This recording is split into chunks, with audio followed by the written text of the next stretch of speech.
So there's not a whole lot that I can really say about these things. This is kind of pretty self-explanatory, I think. But for some reason, in this lifetime, we have to kind of figure this out. And there's a lot of problems. People are having a lot of problems right now in this lifetime. They don't really know what directions and anything along those lines. It's just, it's tough right now. Times are tough. And I started working on this. This is a medicine wheel. And it's my version, the one that I worked with. And I feel like I need to start sharing this stuff. And so with this, we have the 4 directions. And it's kind of a compass.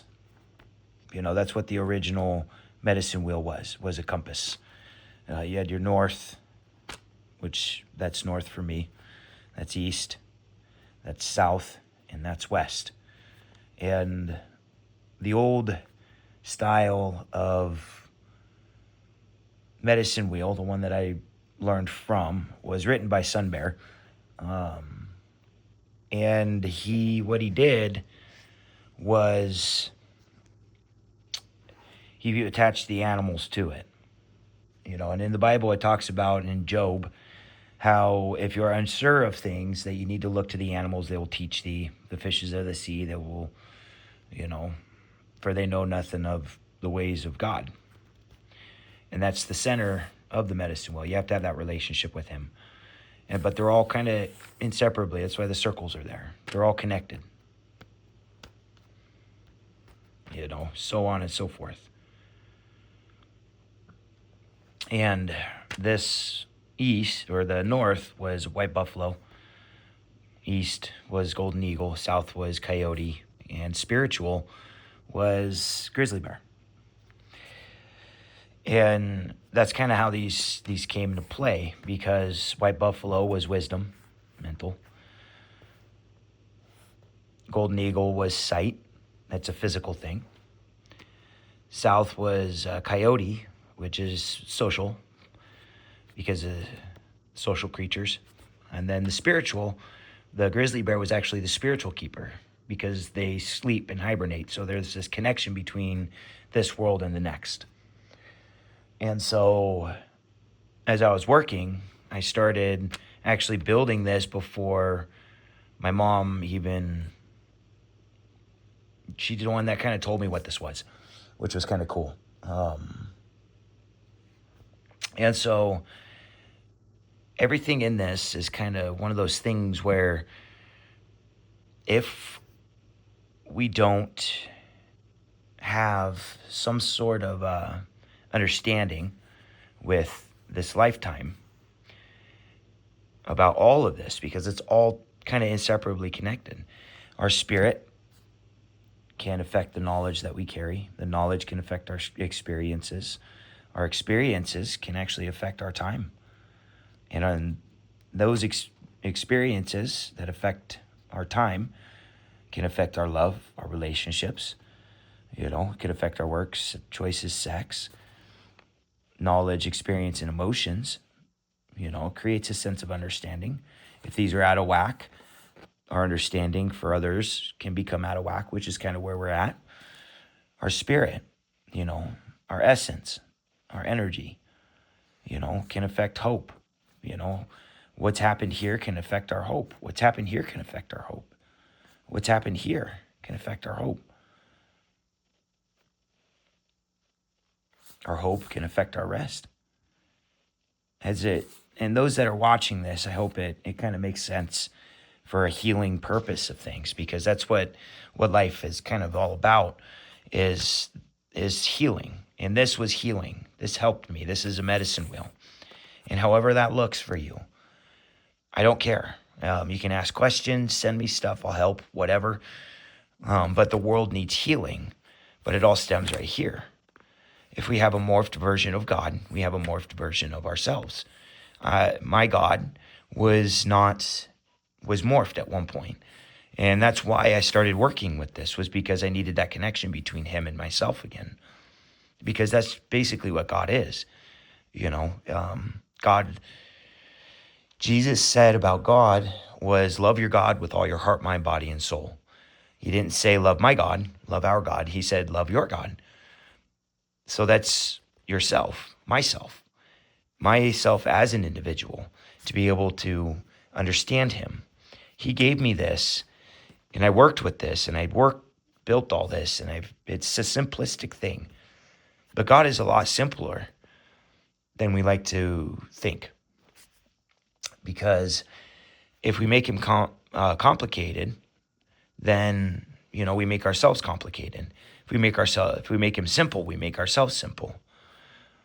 He gives us, knowledge, experience, emotions, those opportunities. He gives us opportunity for understanding. He gives us an opportunity on the spiritual side of things, because God is spirit. Those that worship him must worship him in spirit and in truth. That truth, it goes hand in hand with our knowledge, experience, and emotions. We have to be truthful and honest. Same with our spirit. Same with this. The love, time, and relationships in our family. We have to be truthful with everybody we come into contact with. It also affects our physical. The truth that he is attaches to ourselves. If we're truthful with him, because he knows the truth regardless, then we become truthful with ourselves. Then we become truthful with ourselves. We become truthful in our lives, our physical realm. We become truthful with the work that we carry.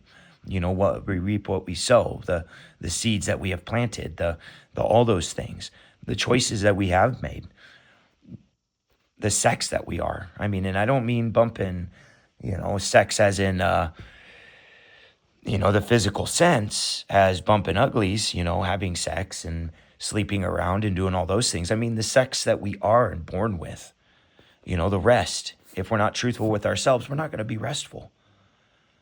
If we don't rest, then we can't really move forward. It's a very complicated idea, but it's also a very simplistic idea, because, you can look at each one of these words and be truthful with yourself. You can be truthful with your spirit. You can be truthful with the knowledge that you carry. You can be truthful with your relationships. You can be truthful about your sex. You can worship him with your energy. You can worship him with your emotions. You can worship him with your choices. Worship is a choice. You can spend time in worship. The problem with God in today's day and age, and for people, is very simple. It's a very, very, very, very, very simple thing. Because as we work, as we do, as we move, as we allow, we draw closer to him. Because regardless of what goes on in this lifetime and all of this, and if you believe in it or not, and who he is and what he does in the world that he built, this world, all of it, is all inseparably connected with him. The heavens and the earth, the physical and the spiritual, the positive and the negative, the things that make this world function, it's all inseparably connected. We are just vessels here in this world, in this life. We're just a vessel. And to draw closer to him and to be a part of him is a necessity. We cannot have one without the other. And in a spiritual sense, that is kind of the first. And we've got to sit with him. We've got to connect to him. We've got to allow him to be. We've got to allow ourselves to be. We got to allow him to work within our hearts. But we also have to be receptive to him working within our hearts. And the biggest thing in this lifetime is him. Who is he to you? What does he do for you? Who is your God? Love your God with all your heart, mind, body, and soul. If you cannot love your God, then you cannot love yourself. That's the question. And that's where a lot of things are really going south. If you have that morphed version, this can become morph. This can become ungood. This can become unhealthy. This could be destroyed. And that's what's going on right now. This guy here, this man or woman, whatever, who is he? Who is she? Because this is falling apart. Because this is a disconnect. This is our direct line to him. If this is out of whack, this definition is out of whack, this can fall apart. This can become out of work too. I mean, the sex is also body. I mean, if you think about it, sex is body. What we were born as, who we are as people. This right here can be affected majorly by this. If this is out of whack, all of this gets out of whack. And all of this is out of whack in this lifetime right now. It's crazy to me. I don't like it. So I don't know what to do to help. I don't know what to do to try to make a difference in this lifetime, except for share what I have learned about him. Share what I have put work into. This right here, this is this for me. I put a lot of work in. I know it's simple and it looks very not complex, and it's not supposed to be. But this took a lot of time. This took a lot of time. The time that I spent on this work was a long time, years. I spent over 12 years building this simple thing. And it's stupid, the idea of it, but it's just a flyer. But it took a lot of effort. And in order to overcome ourselves, and to overcome the positive and negative side of this lifetime, positive, negative, it's how it works. It's how the world is built. The physical world is built this way. To have that and to be a part of that it's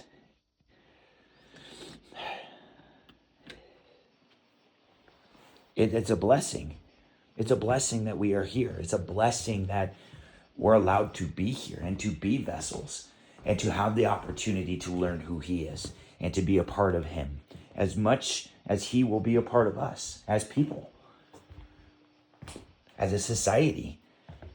Everything's positive, negative. And right now there's a lot of negative in this lifetime. Why? Because of him. Because this definition is not real. We haven't figured that out. We haven't figured this out. Who is he? I can tell you my version of who he is. My version and my relationship with him is truth. My God is the God of truth. I live in truth. I live in honesty. What you see is what you get. That is who he is for me. He is my personal responsibility and accountability for my thoughts, my words, and my actions. And I live that every day. Do I stumble? Do I struggle with it? Of course, we all do. It's not a big deal. But your thoughts, if you have negative thoughts, you have negative words. If you have negative words, you're going to have negative actions. If your God is a negative God, a God of deceit, a God of greed, a God of wrath, a God of lust, a God of whatever, because God is spirit. It says in John chapter 4, verse 24, God is spirit, and those that worship him must worship him in spirit and in truth. And that's the big one right there. Worship in spirit and in truth, because God is spirit. We all have one. We all have a spirit built into this vessel, this physical body, this man, this woman. And if we cannot figure out how to just reconnect with him, nothing is going to change, and it's only going to get worse as time progresses. It's only going to get worse. In fact, it's been getting worse, and we've seen it. We see it. Unfortunately, I think the damage has been done. I have slept too long to share this myself, and that's my fault. But when we wake up and we see who he is and what he does and who we are as a spiritual creature, as a mental creature, as a physical creature, and a social creature. We all start to see him. It all starts to kind of come alive, and we get to see what's going on. You know, the spiritual side of this world is an unseen force. The mental side of this world, I cannot see other people, but this is a very tangible, unseen thing. We cannot see other people's, knowledge, experience, and emotions. We cannot see this. So this can affect this unseen, but this is also a very physical thing. It can physically work. We can see this when we die. We can take a brain out, and that mental is physical. That physical side, this mental thing, can affect the social. This is where we're really sick in life, in our society, in this world, in everything. This is what is sick. We have a spiritual illness. Where does that spiritual illness pertain? Where does it sit? It sits here, because everybody has a spiritual, mental, and physical. Our spiritual side, some people are more connected. Our mental side, some people are more connected. Our physical, some people are more connected. Our social, some people are more connected. But who is the leadership of this world is what affects this. The leadership. Because the love that they carry, the time they spend, the relationships. Now, when we have this leadership, this all affects this. I mean, it's just, it's a lotus leaf. It's an inseparably connection between heaven and earth. It's whatever you want to call it. I don't really care. The purpose of this, of what I built here and what I've worked on for so long, is to get people's brains stewing. Start making these connections. Start waking up to the possibilities of the things that we cannot understand. But also to create a sense of understanding so that we can progress forward and make something better for our children and our grandchildren. If this is sick, this becomes sick. If this is sick, this becomes sick. If this is sick, this becomes sick. And vice versa. Sick, sick, sick, sick. Right now, we're here because so many people, this might be lacking for one person. This might be lacking for another person. This might be lacking for another person. But everybody in this lifetime, God, yourself, myself, all works together with this. We are lacking. We are missing the point. We are not progressing. We are stuck right now because of this, because we don't know who he is. So many people don't know who he is. Who is he? Who is he to you? That's my question. What is he to you? Sit with him. Ask him those questions, the who, what, when, where, whys, and hows. Who are you? What are you? Why are you? What is my purpose? So on and so forth. Start building that. Where am I lacking, Lord? Where am I lacking, my God? My God. Say that to yourself. My God. Because that's a real thing. The Spirit is a real thing. There are so many different things. But the purpose of these videos, and I'm going to make some more. I'm going to make several of them. And I'm going to speak. And I'm going to try to help understand. And I'm going to give through experience, through all this weird, confusing, sorting, understanding, whatever. This navigation tool, this map that I built for myself. I'm going to share it so that everybody can start kind of figuring out this direction. Those that want to will find it. And those that don't will ignore. And I hope everybody has a good day. I love you.